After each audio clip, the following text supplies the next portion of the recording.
Welcome to Why Not Read Alpha Flight with Chris and Tom, a podcast where we take your favorite series seriously. I'm Chris Baker. And I'm Tom Flynn. We are in the last handful of Alpha Flight issues written and drawn by John Byrne, and our old familiar creative team is trying out some new things with our ever-changing cast and status quo. But if you fear change, fear not, for our status quo isn't changing. It's you and me and our listeners, and there's nothing you can do about it, Chris, because I control the means of production. Oh, good point, and one that you never hesitate to make. Now, let's dive right into Alpha Flight number 23, titled Night of the Beast, cover date June 1985. Both issues today share the same creative team. Story and pencils by John Byrne, embellished by Bob Wiacek, inking assist by Keith Williams, colored by Andy Yankus, lettered by Rick Parker, boy, edited by Denny O'Neil, and Jim Shooter as editor-in-chief. The cover features Sasquatch fighting a white Sasquatch? With Puck, Talisman, and Aurora laying defeated in the rubble of a fight. The text screams, the unbelievable secret of Sasquatch. It's fine. It's fine. I've said before that I think that Byrne's covers work best when they are iconic and blown in, and the more narrow the focus of his covers, the more I enjoy them, and the more generic they get. It feels more... I know it's including more details, but it feels more generic to me. I don't know. It gets a little messy. It's almost like he gets lost in the details, whereas when he can just focus in on Sasquatch with an angry face, things of that nature, he can really make it pop. There's just something much more expressive about his art in that context. It feels diluted. I think that's the word I want. Yeah, it's the same amount of awesome, it's just spread out across too much stuff. But what's not diluted is his full-page splash intro motif. This one opens with a full page of Snowbird writhing in agony on a bed of spikes. She yells, "Stop! Why are you doing this? You're killing me!" It's very dramatic, and you open up the book and it's like, wow. Her limbs are cut and scratched, but not bleeding. Above her are three forms of the gods of the north, her mother Nelvana, grandfather Hodiak, and the third unnamed figure. They chide her for chide. That's a really interesting word choice there, Chris, as she's being tortured on a bed of spikes. But yes, this is for gods. This is chiding. This is a chiding for gods. They chide her for not fulfilling her purpose on Earth by failing to pursue the great beasts. She says she has fought and bested them 3 times. One of the figures conjures mist into the form of the great beast she must defeat, and it is shaped like Sasquatch. As Snowbird grasps what is being told to her, she curls up yelling, "No!" Listeners, what you can't see because you're not on the Zoom with Tom with me was that he lifted both arms up in the air in triumph at knowing that Sasquatch is going down. That's right, folks. Sasquatch is going to die, and Tom is here for it. So here for it. You know what? Happy New Year to me. It's 2025 is going to be awesome, people. Walt's going to fucking bite it. It's going to be great. I cannot wait. Maybe we need to redo the intro. Happy New Year, everybody. Sasquatch is going to die. And Tom just blows a party maker. I got my hat. I got my champagne. Yeah, absolutely. At this, Snowbird jolts awake. She's lying on Doug Thompson's couch and seems to have had the world's worst nap and nightmare. For me, it's just a dream come true. Doug tries to take care of her while she tells him she must now destroy one of her closest friends. Recall that Snowbird is the one who found Walter Lankowski in the snow after he first turned into Sasquatch. So at the time, she knew Shaman and JMH, and that's about it. So Walt would be one of her oldest and closest friends. To be fair, that's for 3 years tops, but whatever. Yeah, the gods are testing her, I guess. Scene change to Puck training Talisman in hand-to-hand combat in what we come to find out is the residents' only gym and racket club of someone. The living situation of the Alphans is pretty mysterious in this area. We know we're in Vancouver, so I'm guessing this is Walt's condo building where he and Aurora are living, and I assume that Puck just made a nest in one of the closets and Talisman and Heather are sharing the fold-out couch. I'm gonna stop you right there. I cannot believe that anyone would be sharing space with Aurora and Walt. A, I don't think that Aurora would allow that. B, I don't think that they want to be there at night. Oh, they just hear it all the time. Oh, it's just going to be terrible. Night of the Beast, huh? You know what I'm saying? Huh? Just nonstop mac and cheese, man. Oh, God. Oh, why do you say that? One of my son's friends listens to this. Jesus. Well, you don't have to keep it in. You control the means of production. Yeah, it's dangerous. One of my friends' kids listens to this. They know what mac and cheese means in the abstract. Can't wait to make that for his siblings and him to start giggling. Puck seems to be wearing a tank top and briefs and looks like he just took off his pants and shirt and is fighting in his underwear, which, I respect it. That tracks. That tracks. Talisman is wearing a standard John Byrne mid-'80s female exercise outfit, a striped tight tank top, and strappy leotard bottoms. Okay, it is exactly the outfit that Delphine Courtney wore in Jackson's flashback to meeting her in issue number 12. It's just colored differently. So is Talisman going to turn out to be a standard issue Roxxon sex bot as well? We are legally required to tell our listeners that this show receives financial support from the Excelsior Embroidery Company, a wholly owned subsidiary of the Roxxon Corporation. Roxxon sex bots for when you want to get your rocks off. And ExcelsiorEmbroidery.etsy.com for towels for after. Walt interrupts them and they drop some narration about Heather seeing her dead husband in the crowd, blah, blah, blah, blah, blah. When Aurora shows up, apparently on foot, it doesn't show her flying. It's weird because if she's in a hurry, why didn't she just... She breathlessly tells the team that she heard on the radio that a supervillain was rampaging through downtown Vancouver. Puck says, well, hallelujah, it's about time. And Walt says, come on, Alpha Flight, let's go break some heads. And Walt is so happy. He gets to break heads. This is what he's here for. He's like, oh, there's something to punch? I'ma punch it. I'm glad he gets to go out doing what he loves. I'm not. Scene change to downtown Vancouver, where a man in a big suit of dense techno armor is blowing up police cars with his undefined wrist blaster. We are told that his name is Caliber, that's what the C stands for in ACAB, and he is holding the city hostage. He is a classic throwaway villain who could never have achieved his small and ill-defined goal. That's all you need to know. Perfect for Alpha Flight. Alpha Flight shows up, and Aurora is wearing a Doctor Who-length solid blue scarf with her new costume, and it is rakish, and it is great. It proves to be a poor choice, but I agree. It looks delightful and is really dashing. There's a reason why capes and scarves are bad choices for superheroes and supervillains alike. Caliber opens the fight by shooting Sasquatch and actually taking him down, so whatever Caliber is packing, it's a big deal. While Sas collects himself, the rest of the team keep Caliber distracted until Sas drops him with one punch like a chump. Aurora tries to tend to Sasquatch, who says, leave me alone for a minute, I'll be fine, just let me alone. When suddenly the sky darkens and Snowbird flies down, changing from her human form into her big goddamn owl form, yes, and digs her big goddamn owl talons into Sasquatch's chest, saying, die, beast! You just want to take a moment here, Tom, just bask in it. It's so good. And plus, potentially going down to the most iconic of all of Snowbird's forms is just, tasty.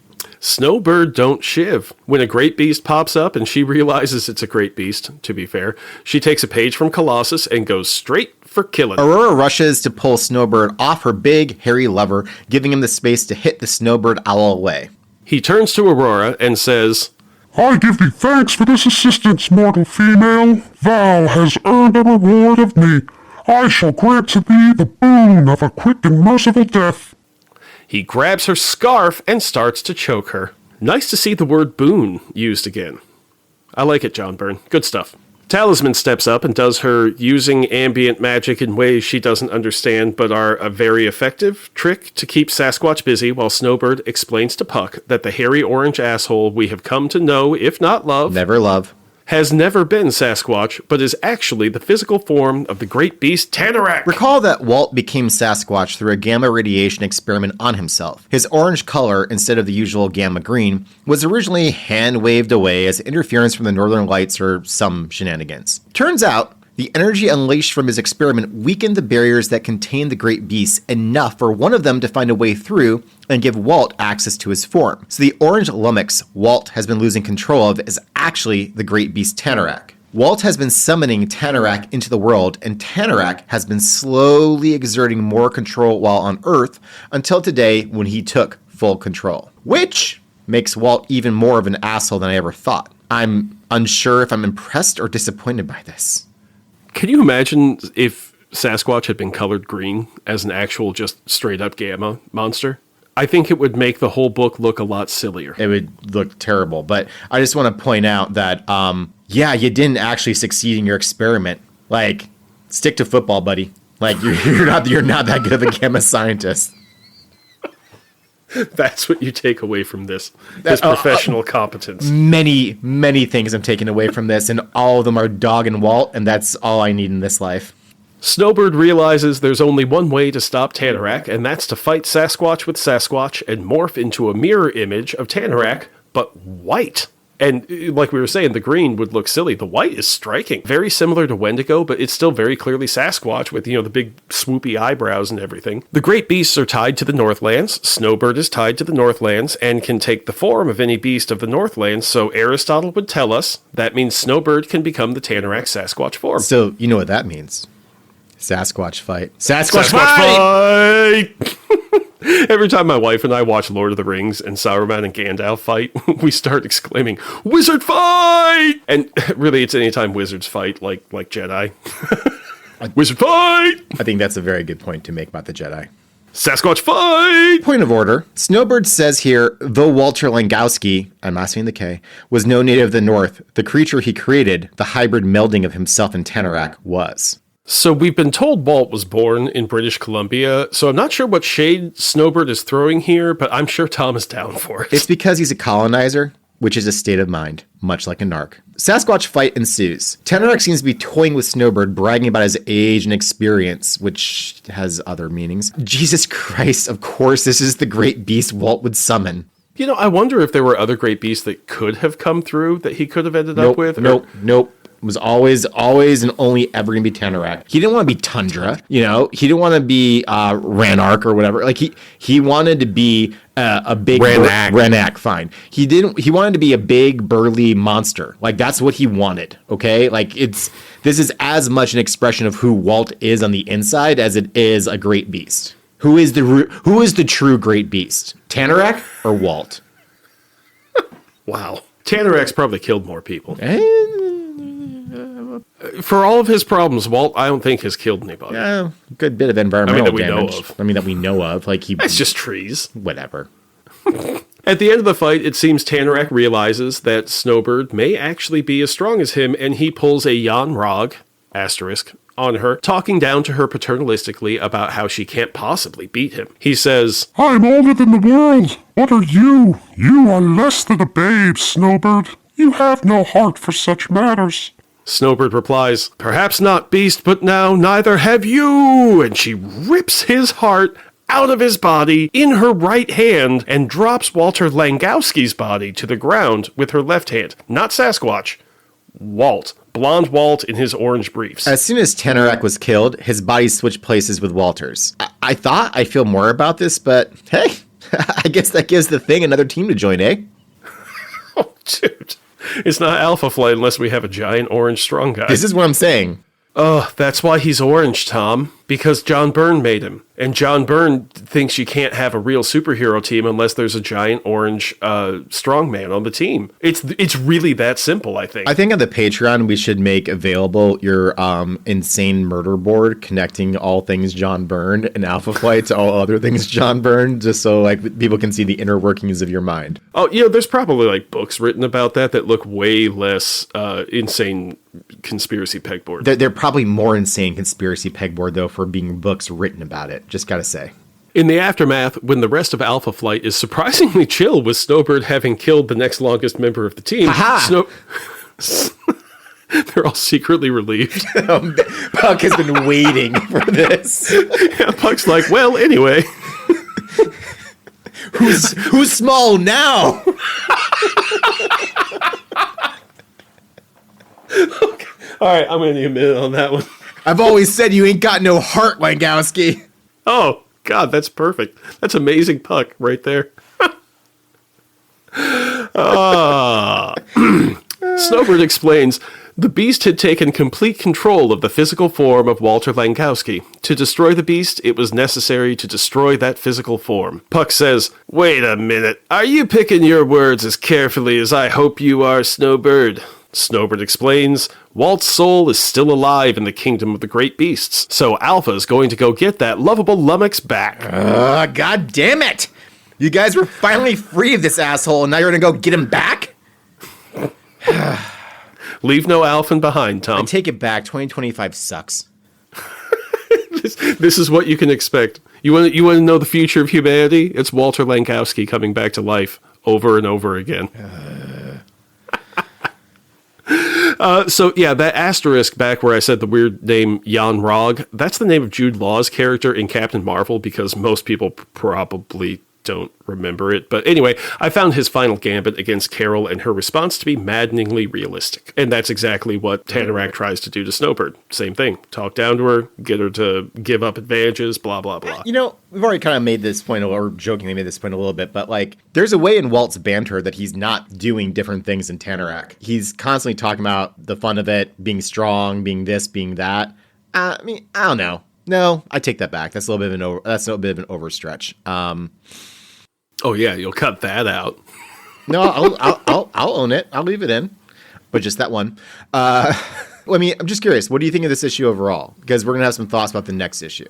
I think it was a good issue. It really brought to a close the Walt has been losing control thread of the story. But like I have said before, that thread hasn't been terribly well established. It feels like this is where, we said before, Byrne had a clear idea for the first 12, and then he had about another 10 issues of stuff that flowed out of that really naturally. And now we're getting at the point where he doesn't have quite the same creative juice that's coming through, and it's not nearly as tight. I would point to the fact that, like, in issue 12, there are a lot of ideas that are thrown out there that aren't quite as well developed as they could have been. I mean, that issue 12 would have been a good moment for Sasquatch to start to lose control. Like, at the most important battle of Alpha Flight's existence, he screws up somehow, right? Or even Snowbird's inability to exist outside of the Northlands. Like, they could have actually played on that a little bit in subsequent issues, even if it's just a throwaway line of, like, we've actually found her powers are weaker in this area, that sort of thing. Like, there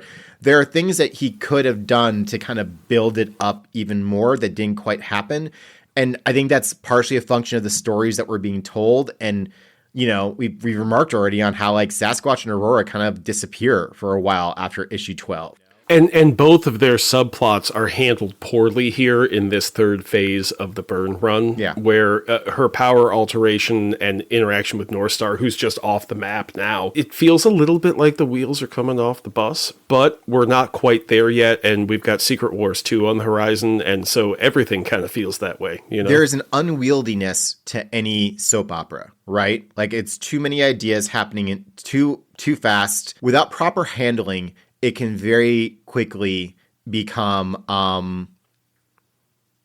Mantlo. Well, I mean, I don't know what that is yet. No, but it can just become, like, indiscernible. You don't know what's happening, or who's pregnant with whose kid, or who's dead and come back to life. Oh, the X-Men. Right. I mean, like, it's always walking that knife's edge, and it almost, to me, feels in a way that if there had been, like, 2 more issues between 12 and this one to, like, kind of play with things to give him a little more time, or maybe 1 fewer subplot, we could have we could have gotten this better developed to a point where, like, it makes sense. We don't have to be told over and over.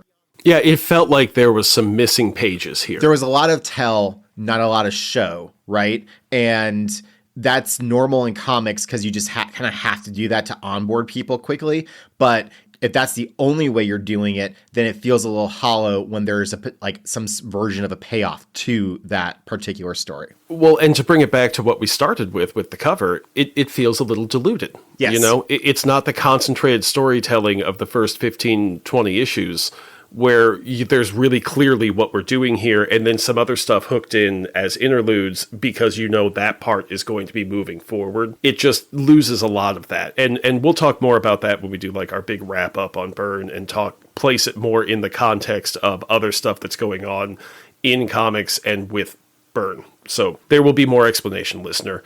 So wrapping up this issue, there is no sex or team-ups. There is definitely a death, but I don't think there's any failure in this issue. So take a drink. Correction. They failed to let the dead lie. Damn it. Take another drink. I have no complaints about that. I have no critique of that. Excellent point, sir. Boy, a lot happened, didn't it? Well, here comes more, because it's a double-sized Alpha Flight number 24. Byrne likes to do it in the increments of 12. You know, issue number 12 is where Guardian died. Issue number 24 is a big double size instead of issue 25, which is the traditional standard. So I think that's just Byrne being a weird creative type. You know how they are, Tom. Oh, do I ever. Alpha Flight number 24, titled Final Conflict. Cover date July 1986. Story in pencils by John Byrne. Embellishing by Bob Wiacek. Coloring by Andy Yankus. Lettering by Rick Parker. Editing by Dennis O'Neill. Peacekeeper. Jim Shooter. Okay, Jim, everybody else has the ing verb form of the word, but you gave yourself the noun version. It's sloppy, Shooter. Sloppy. I'm going to rip the Band-Aid off on this issue and say that this is not John Byrne's finest work. Byrne does soap opera really well. He does surprise twists and things that move the story forward. Frequently, he tries to ground that in both our real world and the real world of the character. But in this issue, that kind of goes out the window. And not to get too far ahead of the listeners, but what this issue felt like to me was like one of the Matlow issues of Incredible Hulk we read way back before issue number 1.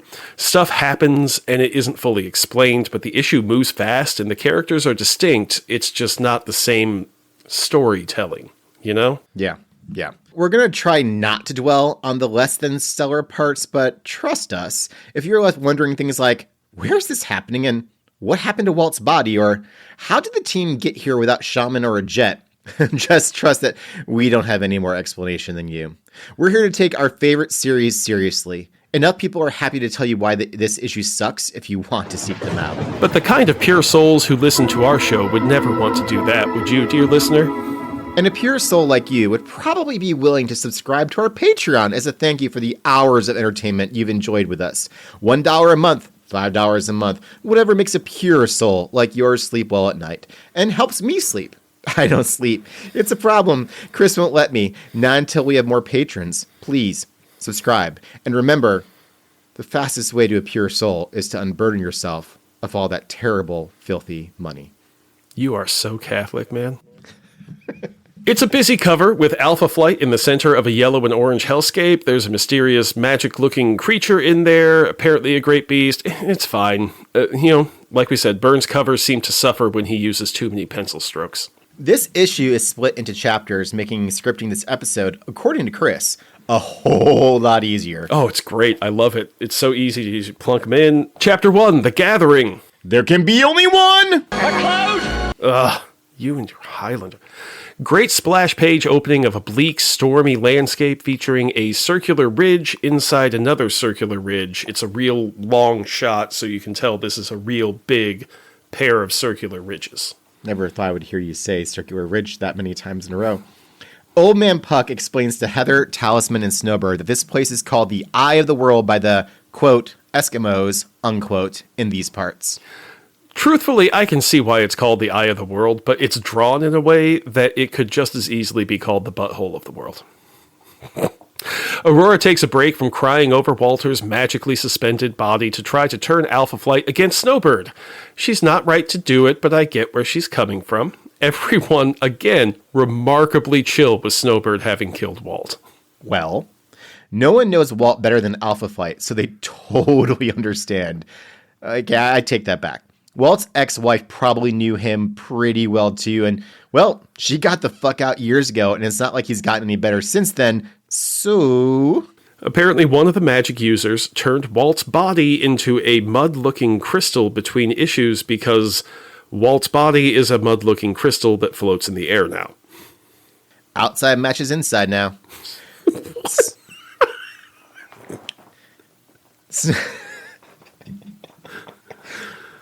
Snowbird and Talisman talk down Aurora, and Shaman appears, and then, on page 4 of this issue, we get possibly the most cursed panel published in Alpha Flight. Oh, Tom, the most cursed panel published in Alpha Flight so far. On page 4, Shaman, I can't believe I'm saying this, Shaman smiles. It's jarring. He's smiling at Elizabeth because she put out a mystical call to the rest of Alpha Flight, and Shaman found he couldn't resist even if he wanted to. Everything about this is weird and messed up, and it makes me uncomfortable to see Michael smile. So before they can fill Shaman in on the death of his camping buddy Walt, Northstar shows up, sasses Aurora, and she punches him in the face. Now this is the Alpha Flight I'm here for. Shaman explains Elizabeth summoned Northstar, and also who Elizabeth is to Northstar because Northstar has never met her. Jean-Paul immediately tries to fuck right on out of there, but Snowbird deploys a previously unmentioned power. She can compel people to help her against the great beasts, whether they want to or not. And now Northstar is a thrall to Snowbird and compelled to help the team. Not sure how I feel about this. Oh, I know how I feel about it. Well, Shaman doesn't know how I feel about it either. He agrees to put a pin in this, so to speak, and helps Snowbird use the butthole of the world to access the kingdom of the great beasts by pulling what Snowbird calls the Great Key from his medicine pouch. And actually, it put me in the mind of, when Mary Poppins pulls the hat stand out of her bag? The Great Key is enormous, and it looks like him pulling Mary Poppins' hat stand out of his bag. Just quick note, listeners. Chris showed his youngest Mary Poppins last night, and that is the only reason he made that poll, because it's not in the script. I don't think it would have happened otherwise, but he got to bask in the glory of Julie Andrews last night, and he just had to bring up Mary Poppins, which, fair. I'm not knocking it. I'm just, peek behind the scenes. So Shaman uses the Great Key to breach Chapter 2, The Barrier. They leave Heather behind because, she's human. I don't know why they would leave her behind. Oh, yeah, by the way, Heather was there. Right. Heather just keeps being... Heather is ostensibly the leader of this team, but also doesn't have powers, so they continue to leave her out of situations because, without powers, she's in a bit more... Or training, because, it's not like Puck has powers. She's in danger, but I don't know. There are a lot of these issues... We had so much time with Heather, and now she sort of pops up.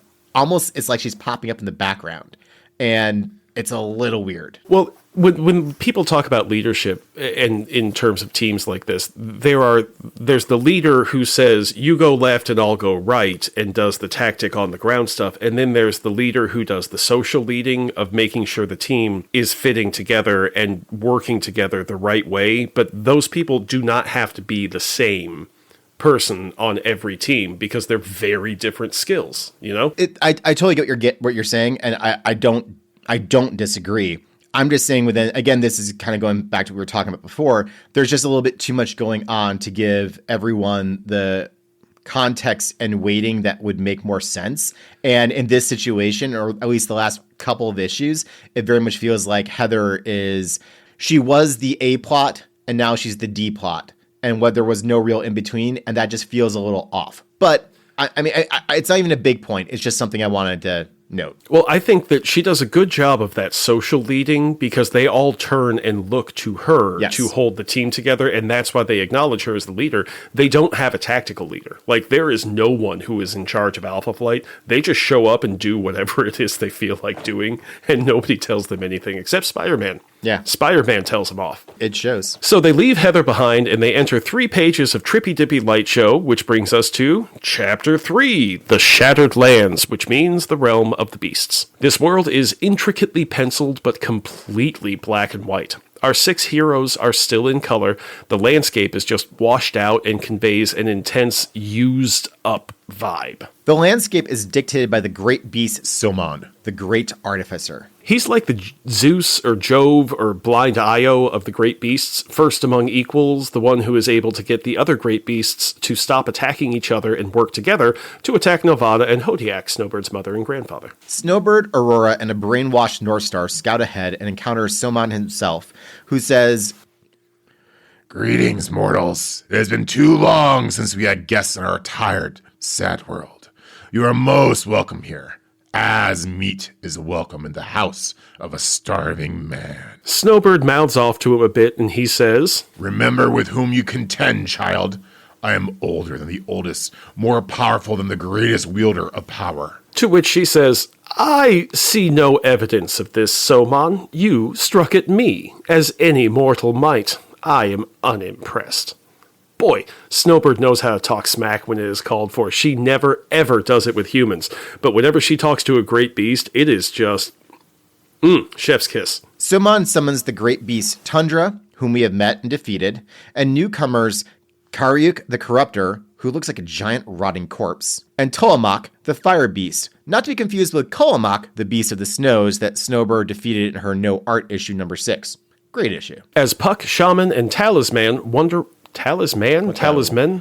Talis Woman. No, Talis you know person. what? We're not going to just call her Talis person. That is not the plural of talismans. Talisman. As Puck, Shaman, and Talisman wonder what they can do against these beasts in their own lair, Yeah, no shit. we shift to Chapter 4, The Outsider. Where we see Heather Hudson sitting in the butthole of the world, a barren landscape of supernatural cold and eerie spookiness. As she rambles into her handheld tape recorder journal like it's her captain's log, she is surprised by the box armor flying up. It seems that when Talisman put out her mystical The Call for Alpha Flight, she summoned anyone who considered themselves part of Alpha Flight, hence why Northstar and now Box are here, something Shaman openly wondered about. I would love it if, like, every non-recruited by Roxxon sub-Alpha member is currently renting a car or some shit to get to the middle of nowhere. And remember, Roxxon. Hey, they didn't pay for 2 plugs. Heather seems remarkably chill being in the presence of the spiritual successor to the armor that beat her husband to death. Thank you for admitting it, Tom. Yeah, I don't Box- I don't want to litigate it anymore, all right? Box and Heather notice that the weirdly mud crystal body of our friend secret agent superhero linebacker Dr. Walter Lankowski has started to crumble. Fuck yes, thank you. Shift to Chapter 5. The battle begins! Alpha Flight turns to Shaman to stop the great beasts. He says that as long as Somon, the great artificer, commands the beasts, then anything Shaman might do is a stopgap at best. Which doesn't mean he can't, like, stop them. I mean, that would give them time to deal with Somon. I swear Michael was trying to die sometimes. You know, maybe that's why he was smiling. Maybe that's the unhingedness coming through. It's like, you know, radical personality changes in the last days type of thing. This is his surge? Great. Oh. As Karyuk the Corruptor lashes out at Shaman, he pulls a withering icicle attack out of his magic medicine bag, and apparently ice is the preserver and the ancient enemy of Karyuk the Corruptor. So he's like decay and jazz, and ice stops that, so I guess this kind of makes sense. Which would also suggest that maybe they should have encased Walt's body in ice instead of turning it into, like, mud, which could, you know, a little bit of rainfall, whatever. Well, we can encase it in gold, and he can live forever, too, apparently. You and I are gonna live forever. But you should sing more. It's good stuff. We should sing more. But Karyuk is rescued by his Somon-controlled brother, Talamak the Fire Beast. I hate what you make me say, says the guy that edited the script. Meanwhile, Somon postures with Snowbird. Blah, blah, blah. When Snowbird attacks him, the other great beasts immediately turn on each other and leave the rest of Alpha Flight alone. Alpha Flight takes the chance to rush over to help Snowbird. Shaman talks her down from killing Somon outright and reminds her they are there for the soul of Walt, and Somon is the only one who can lead them to it. Somon says they will find the soul in... Chapter 6, The Well of Sorrows.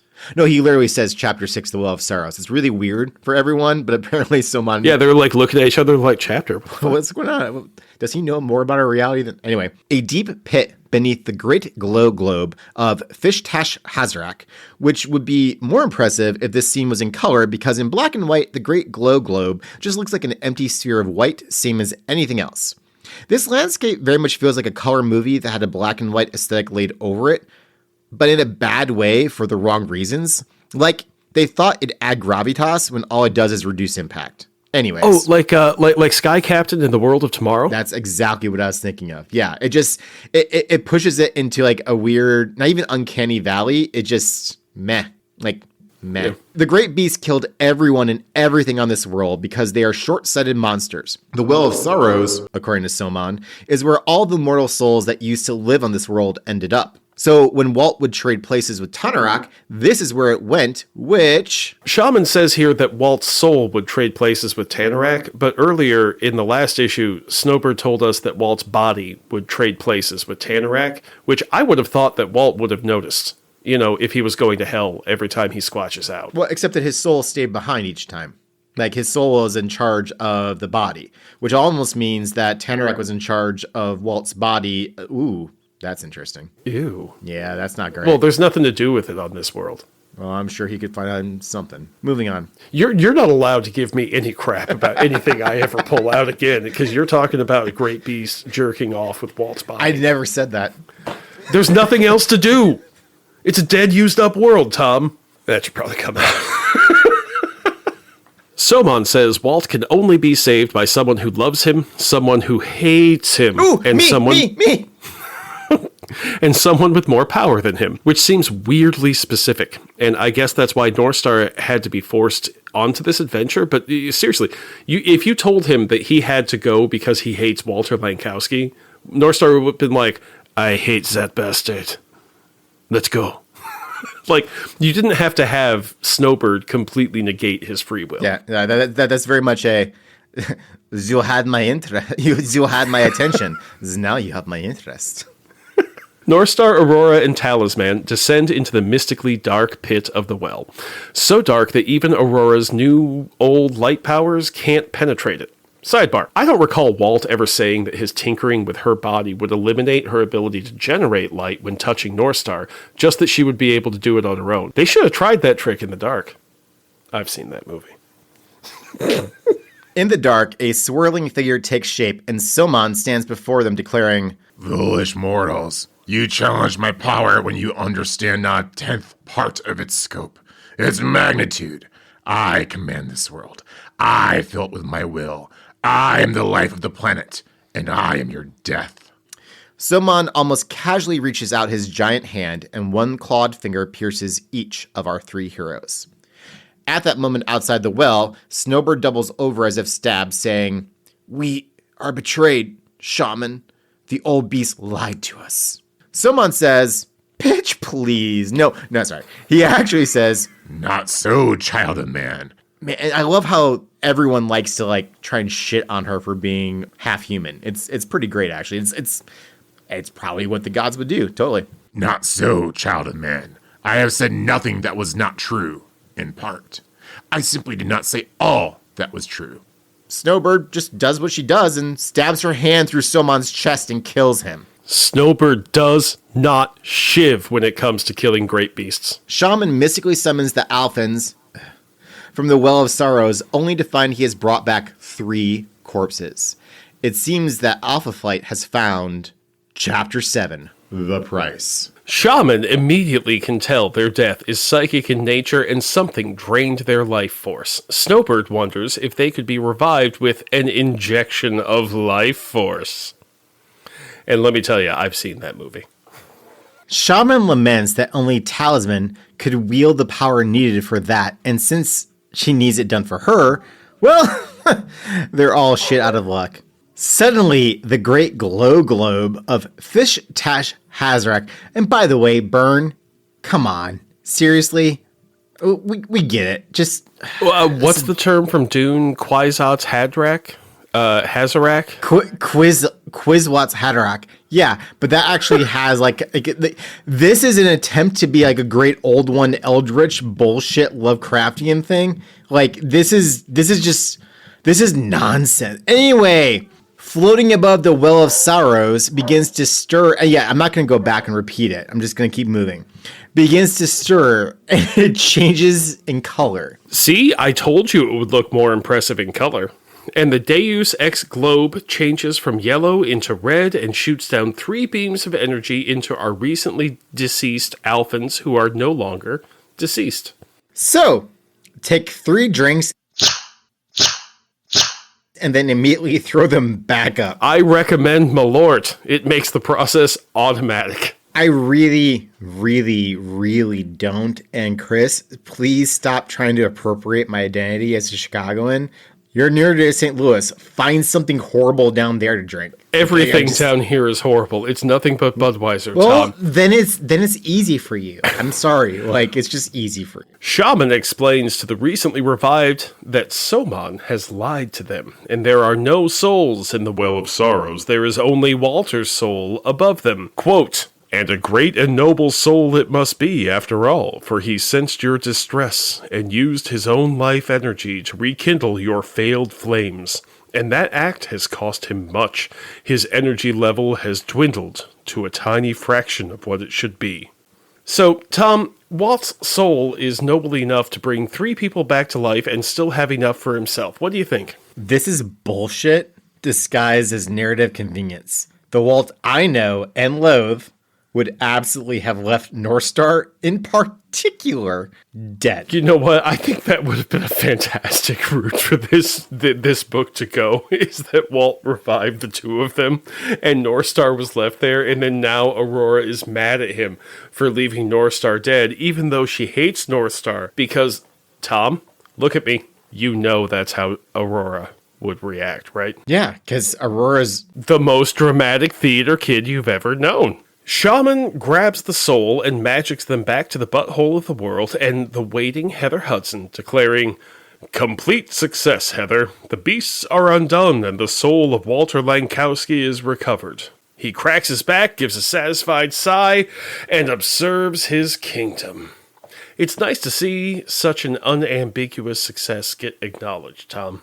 traditionally Alpha Flight does quite well against the great beasts. Well, I mean, they have Snowbird, and she is a genetically developed weapon against the great beasts. You would expect them to be doing well against them, but, you know, all the Department H stuff and all that just obfuscates the fact that Alpha Flight exists, so Snowbird and Shaman can keep the great beasts at bay. If they have to go fight the occasional terrorist and weirdo caveman guy, then so be it. That's a take. I'm really glad that JMH spent all that time mismanaging things so the magic people could do what they would have done without him. Their success is short-lived, for as they emerge from the portal, they realize Walt's body has crumbled away to dust, leaving the soul nowhere to go. I mean, I'm not really seeing where there isn't success here.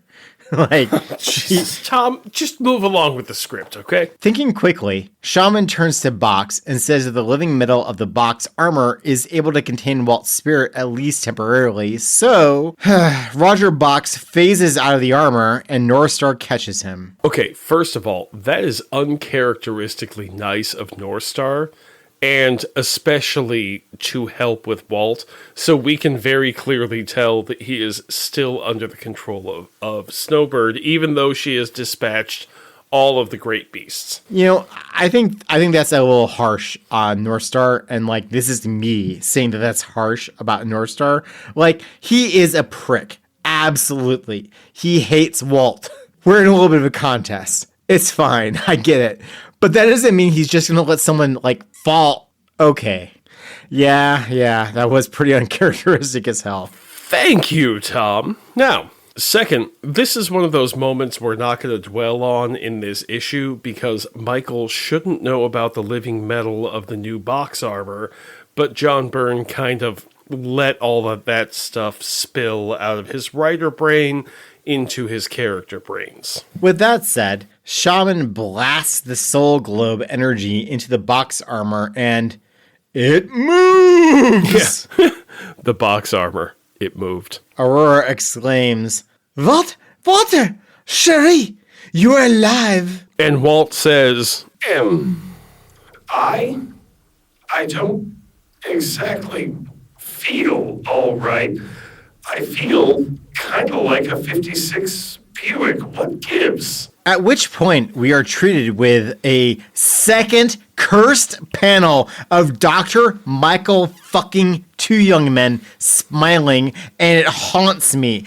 I read this 2 weeks ago, and I go to sleep with him smirking at me. It's not okay. Chris, what have you done to me? John Byrne has kind of a signature smile that all men wear when he draws them, and it's just uniquely inappropriate on Michael. You could have just said uniquely inappropriate. It is a very stereotypical comic book smile. So Snowbird declares her purpose has been fulfilled and her time on Earth is done. And finally, we have Epilogue, the human factor. Heather Hudson is in Doug Thompson's, man, that's a mouthful, bachelor pad, explaining that Snowbird has returned to her family in the God realm, and there was nothing anyone could do about it. Doug takes the news like a champ, and once Heather is left, Snowbird comes out of the closet. Literally, not figuratively. She told Alpha Flight she was leaving Earth for good so she could put Snowbird behind her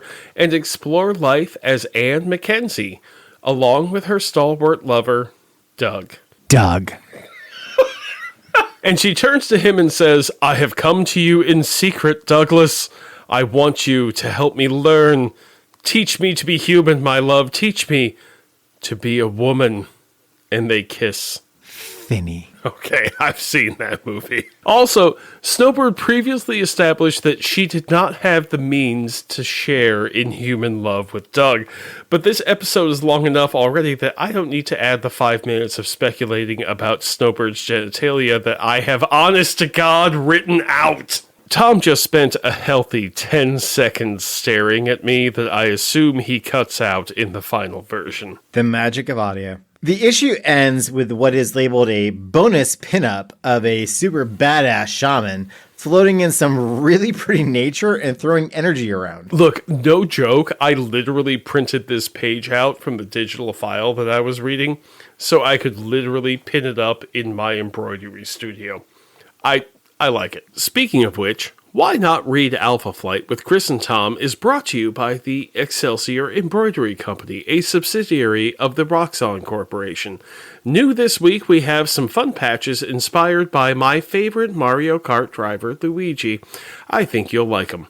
But you better get yours fast. Roxxon keeps breathing down my neck and taking down my best designs. Why Not is recorded in Chicago, Illinois, and deep beneath stately Baker Manor in a fashionable neighborhood outside St. Louis.